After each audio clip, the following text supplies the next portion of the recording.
నమస్తే అండి అందరికీ. అందరూ బాగుండాలి. అందరిలో మనం ఉండాలి. నన్ను ఎంతగానో సపోర్ట్ చేస్తున్న మీ అందరికీ మరీ పేరు పేరున ధన్యవాదాలు తెలియజేసుకుంటున్నానండి. చాలా చాలా థ్యాంక్ యూ అండి అందరికీ.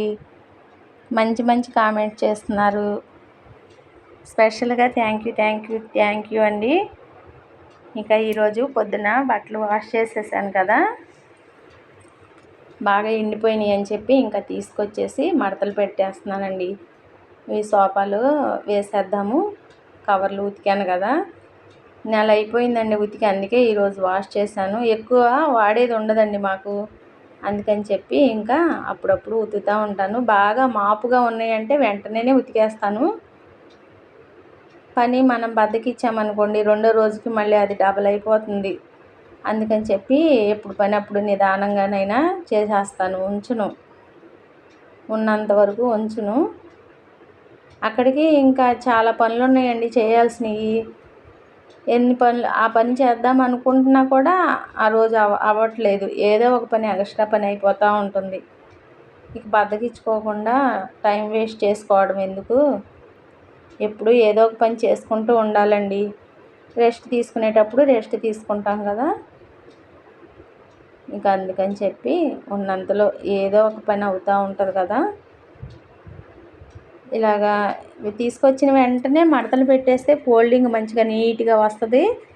తర్వాత ఏమో పెడదాంలే అనుకుంటే ముడతలు పడిపోతాయండి. ఎప్పుడన్నా నేను అలాగే పెట్టేసేదాన్నండి.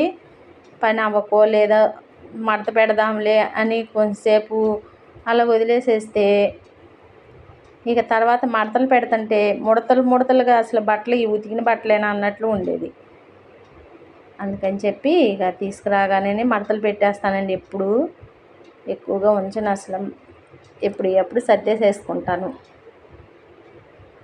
ఇంకా ఇవన్నీ మడతలు పెట్టి ఎవరి వాళ్ళకి పెట్టేసేద్దాము. సోఫాలు కూడా తుడవాలండి. డీప్ క్లీనింగ్ చేయాలి. ఎప్పుడు పైనే తుడుస్తున్నాను కదా, ఇప్పుడంటే ఈ కవర్లు తీసేసాను కాబట్టి మొత్తం నీట్గా తుడవాలి అని ఇంకా ఎక్కడ సర్దేస్తున్నానండి. అదిను పొద్దున గిన్నెలు కూడా తోమినవి అలాగే ఉంచేసాను, సర్దలేదు. బాగా ఎండిపోయిన తర్వాత నీళ్ళన్నీ ఆరిపోయిన తర్వాత సర్దుదాంలే అని అలాగే ఉంచేసాను. ఇంకా ఇప్పుడు సర్దుదాము అని ఇంకా వంటగదిలోకి వచ్చేసాను. ఇలాగా మనం రోజుకొక గ్రిల్లు చొప్పున అన్నీ ఒకసారి కూడా చేసుకోలేములేండి. ఒక్కళ్ళము ఎంత పని అని చేసుకుంటాము. నేనైతే చేయలేనండి. అప్పుడొక పని చేసుకుంటూ ఉంటాను. ఒకసారి పెట్టుకోను, అన్నీ చేస్తాను కానీ ఒకేసారి ఒకే పని చేయను. 4 రకాలుగా చేసుకుంటూనే ఉంటాను. రోజుకొకటి చొప్పున అలాగ శుభ్రం చేసుకుంటూ ఉంటానండి. బొద్దింకలు అట్లా ఏమి రావండి. ఆ బొద్దింకలు చూస్తుంటేనే చిరాకుగా అనిపిస్తుంది. చిన్నగా పాకుతూ ఉంటాయి. అసలు బొద్దింకలు ఉండవండి వంటగదిలో. అందుకని చెప్పి ఇక నీట్గా పెట్టేసుకుంటాం కదా. తడి లేకోకుండా గిన్నెలు సాధ్యమైనంత వరకు మనం సర్దుకుంటే గిన్నెలకి తడి అనేది లేకుండా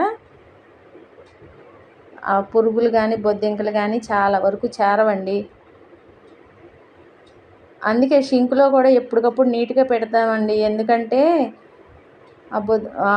ఆ తడికి కూడా కొంచెం బొద్దింకలు వస్తాయండి. ఆ మురికి వాసనకి మనం షింకులో ఏమన్నా కడుగుతాము, ఆ స్మెల్కి, పాలు కడిగిన గిన్నెల స్మెల్కి అట్లా వస్తూ ఉంటాయి అని చెప్పి నేను ఎప్పటికప్పుడు షింకు క్లీన్గా పెట్టి ఉంచుతాను. ఎక్కువ దేవుడి సామాన్లు కడుగుతాను కదా, అందుకని చెప్పి దానిలో ఏమి నేను కడగటానికి యూజ్ చేయనండి.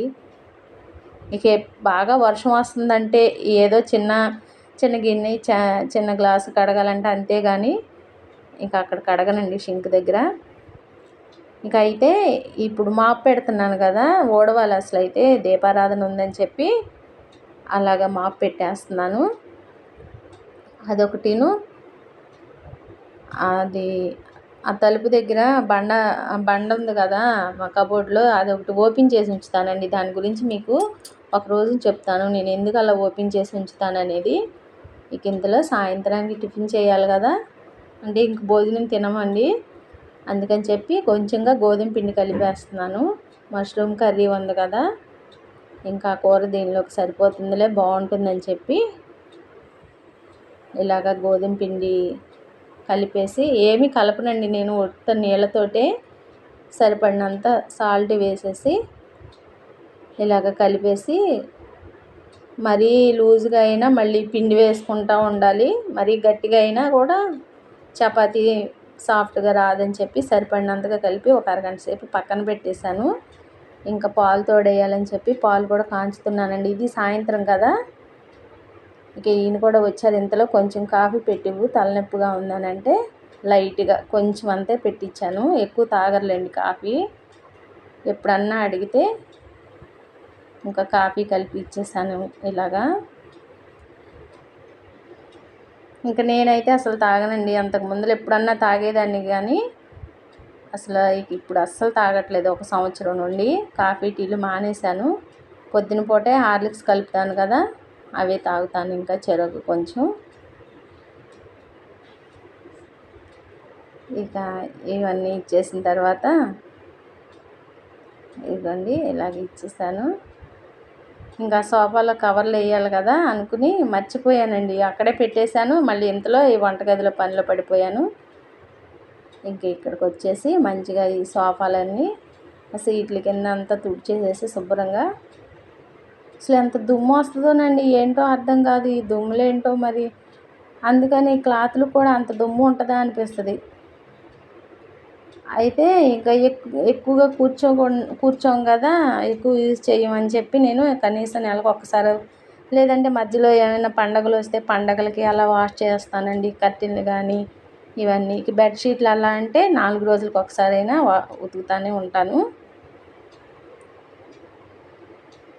ఇంక ఇలాగ కొంచెం ఆ సీట్ల కింద అవన్నీ తుడిచేసేసి ఇలాగ సర్దేసేస్తున్నాను. అప్పటికి టైం 7 అయిపోయింది. 7:30 వస్తుంది. బయట లైట్లు వేయాలి, ఇవన్నీ సర్దేసి అని అనుకుంటున్నాను. ఒక్క పూట తొడవకపోయినా కూడా మా ఇంట్లో గొడవేనండి బాబోయ్. ఈ సామాన్లు అంటేనే నాకు భయం. అందుకే తొడవట్లేదు, ఇంత దుమ్ముగా ఉన్నాయి, ఇంత పని అనిపిస్తుంది. ఈ వస్తువులు అసలు మనకు అవసరం లేవు కదా, ఎందుకు అని అనిపిస్తుంది. కానీ తప్పదు, కొన్ని అవసరం లేకపోయినా చెయ్యాలి వాటికి పనులు అని. భలే తెల్లగా వచ్చినాయండి ఉతికితే. లిక్విడ్ మంచి లిక్విడ్ తెస్తారండి ఈయన, మంచిగా పోతుంది. దానికి ఇంకా మళ్ళీ సబ్బు పెట్టుకునే అవసరం కూడా ఉండదు అన్నమాట. కమ్మట వాసన వస్తాయి, స్మెల్ కూడా బాగుంటుంది. కంఫర్ట్ ఏమీ వేయలేదు కానీ స్మెల్ బాగుంటుంది. లిక్విడ్ స్మెల్ పోతుంది కంఫర్ట్ వేస్తే అని చెప్పి అదేమీ వేయలేదు నేను. ఇంక ఇలాగ సర్దేశాను కదా. ఇక్కడ టీపాయ్ ఉంది, అది కూడా తుడిచేసి నీట్గా. ఇంకా పైన ఇంకొక చీర, ఒక జత ఉన్నాయండి, అవి ఆరలేదు. ఇందాకే ఆరేసానని చెప్పి మళ్ళీ పైకి వెళ్ళి ఇది మళ్ళీ ఉతికి ఆరేసాను. తర్వాత ఇక పైకి వెళ్ళి తీసుకొచ్చాను. క్లిప్పులు పెట్టకపోతే ఎగిరిపోయి కింద పడిపోతాయి, అందుకని చెప్పి క్లిప్పులు కంపల్సరీ ఉండాలి. ఇంకా అవి కూడా తీసుకొచ్చేసాను. ఇక ఇది పిండి కలిపి పెట్టుకున్నాను కదా, ఇంకా చేద్దాము చపాతీ అని చెప్పి. ఈ పిండిలో అండి చిరుధాన్యాల పిండి కూడా కలిపాను కొంచెంగా, అది చూపించలేకపోయాను మీకు. చాలా అంటే చాలా టేస్ట్గా ఉంటుందండి ఆ పిండి కలిపితే. చపాతీ కూడా మెత్తగా చాలా బాగా వస్తుంది.